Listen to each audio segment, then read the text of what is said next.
Britain's Keir Starmer stood before Parliament last week and tried to explain why he sent Lord Peter Mandelson to be U.S. ambassador when he knew that Mandelson was deeply compromised by Jeffrey Epstein.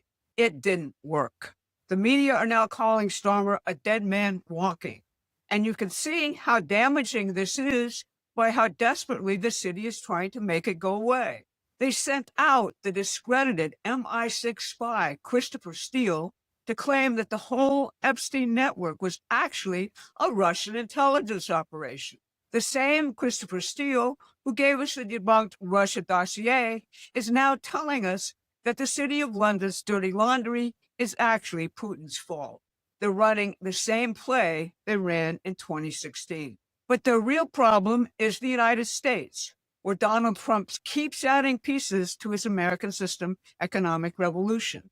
Trump's actions have emboldened American system fans like Oren and Steve Bannon to finally enthusiastically explain it to the American people. Here's their exchange. Hang on. So I want to make sure we name this as a construct for people. So we're dancing around. It's the American system. It's what Hamilton, and I say, along with the Declaration of Independence, something that doesn't get as much play that almost should is Hamilton's report on manufacturers. And you had, Andrew Jackson was part of that. Lincoln, as a Whig, this whole party stood for this, the American system. And I kind of say this is what Lyndon LaRoche's people also talk about. Talk to me about the American system. Why is the alternative quite different than late-stage finance capitalism that we find ourselves in this kind of cul-de-sac? Now, Bannon just named the thing that terrifies the City of London more than anything else. Not tariffs, not the Epstein files, the American system itself, the economic alternative that makes their entire globalist casino obsolete. And that's why the empire's operatives are in overdrive right now. Christopher Steele didn't crawl out from under his rock to spin Epstein as a Russian spy because things are going real well for the City of London. I'm Barbara Boyd, and I've been in the fight between the American system and the globalist system now for over 40 years. And I'm happy to tell you that at this point, for the first time, the American system is coming out on top. Today, I'm going to first show you how the Epstein disclosures reveal how the globalist financial system was rigged. Then I'm going to show you that the elites panic isn't just because they're being exposed and caught, it's because their casino economy has run out of chips, and Donald Trump has called their bluff. Finally, I'll show you why Christopher Steele's desperate attempt to blame Russia actually exposes even more about how the City of London and Wall Street have done their very dirty business.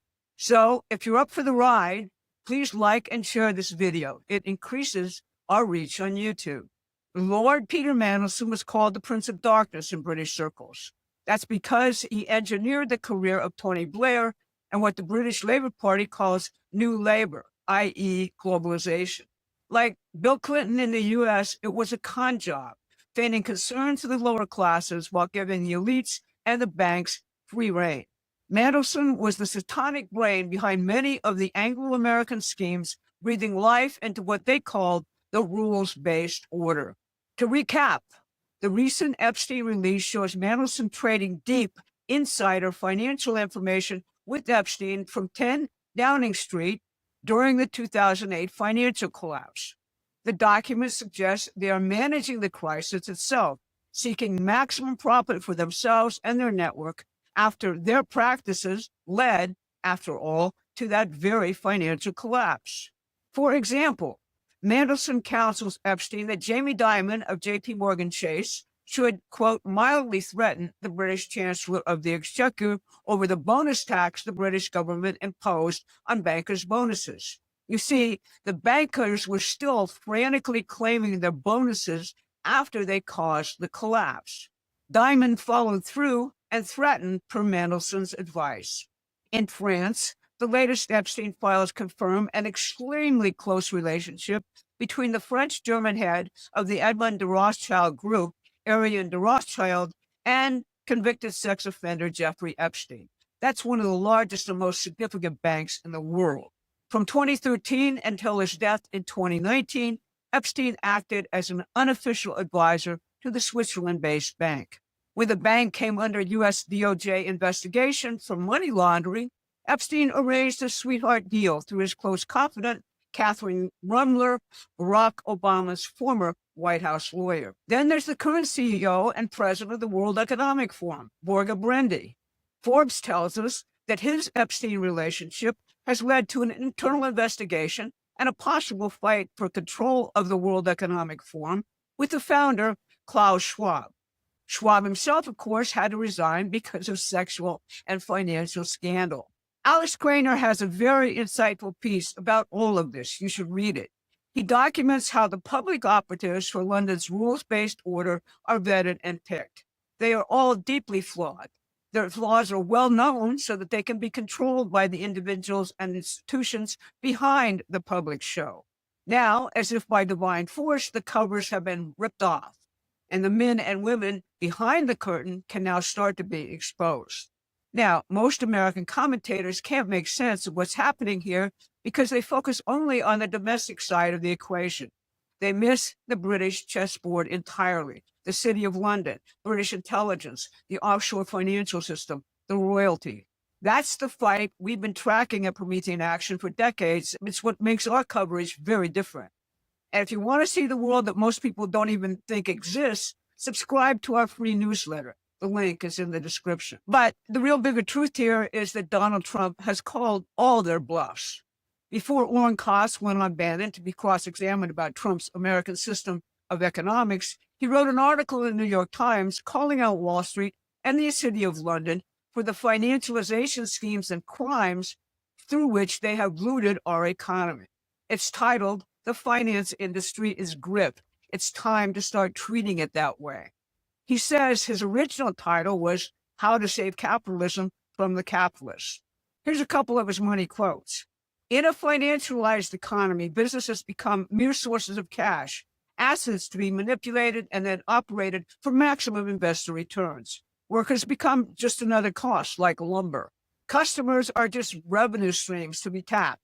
It has corrupted sectors in which the profit motive was never meant to reign supreme in our country. Veterinary practices, funeral parlors, campgrounds, residential treatment services, youth sports, hospitals and nursing homes, even suppliers for volunteer fire departments. Consolidating and managing them with ruthless efficiency, squeezing the vulnerable customers and then pointing to the higher cash flow as somehow value creation. But that system has now failed. It's run out of chips, and the establishment can no longer hide the fact. Its final burial is due to the American system of economics being wielded now by the Trump administration. It puts the emphasis on raising productivity, raising workers' wages, investing in the infrastructure and the science and technologies of the future. That means banks must be lending money for these purposes. As Secretary Besson keeps emphasizing, it's now Main Street's turn. But the captured functionaries of the old system will go willingly without a fight. Their media and politicians censor the president's policies rather than explaining them to the American people. They're also pumping poison 24/7 to the American people about Donald Trump. Just look at these two exchanges with Treasury Secretary Scott Bessent in the House last week. He was there to report on the fundamental economic progress being made by President Trump.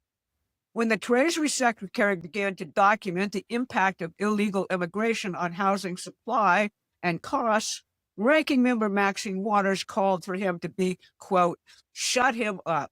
10 and 20 million immigrants Can you took shut up the housing stock of working Americans, and can you maintain some level of dignity? Gentleman's time has expired. No, my time has not expired. Congressman Gregory Meeks just went publicly berserk. All you have to ask is yes or no. No, Congressman. All you have to ask the is OCC yes or no. is an independent entity, and I would know, Congressman. So I take that as a no. You traveled to Venezuela. I take that as a no.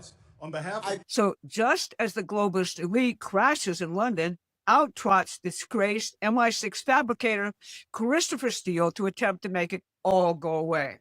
Steele, you may remember, is the author of the fake dirty dossier on Donald Trump, which was the founding document of the Russiagate coup d'etat in the United States. Steele, in an interview with the London Times, tells us in no uncertain terms that Epstein was the ultimate Putin super spy, running incredibly sophisticated honey traps in which the world's best and brightest were somehow all captured by Russian organized crime. If you didn't follow the ins and outs of Russiagate, you might think these lies are all new. They're not. They were part and parcel of lies about Donald Trump concocted in the 2016 to 2018 operation, which involved the CIA, MI6, and much of the American establishment. Steele's lies cover up the real scandal, which all comes back to the City of London and current British and American political operatives. When the Soviet Union disbanded, Russia was looted to the bone by oligarchs functioning under the control of the City of London bankers. Jacob Rothschild, for example, was the controller of the oligarch Mikhail Khodorkovsky, and that's all documented.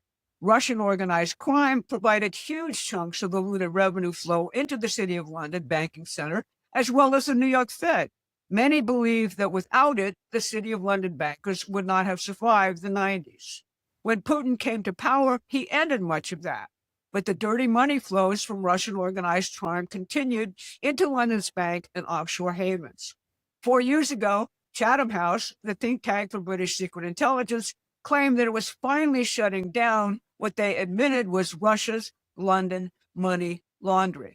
It became just too ostentatious and just too exposed. So despite Christopher Steele's fictions, all roads continue to lead right back to London when you're looking for the corrupt and perverted authors of the dying system. So this Saturday, the perverted world elites find themselves trapped between the failure of their system and the exposures of their true character and crimes. They can only manufacture lies and destruction. Trump's American system of prosperity, productivity, and the mission to create a better life for your children provides the escape hatch from this hell. But the American people have to know about Trump's policies and the system which has powered every economic growth spurt in our nation's history. The American system has to be hammered home to people ahead of the midterms. The key question to your congressional representative has to be, what do you know about the American system? Do you support it?